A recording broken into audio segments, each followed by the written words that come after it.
Hi there everyone, so today we'll be making a paper flower. So first you must have your OSLO paper because it will be painted by the kids.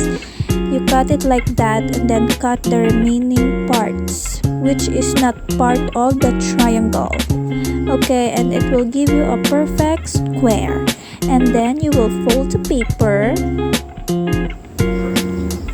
and fold it one more time so that you can have 4 papers that are perfect square.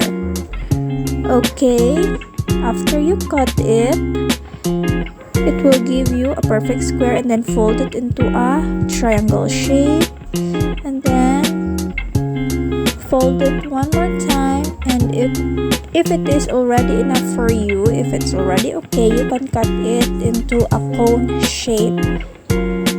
Okay, you can have the design that you want, but for me I will cut it like a cone shape. And then you open it and it will give you a flower which has 4 petals. So I already cut it a lot and the kids already painted it. And here you go, we have a lot of paper flowers painted by the kids. They have their own design. And that's it. Thank you for watching. Bye.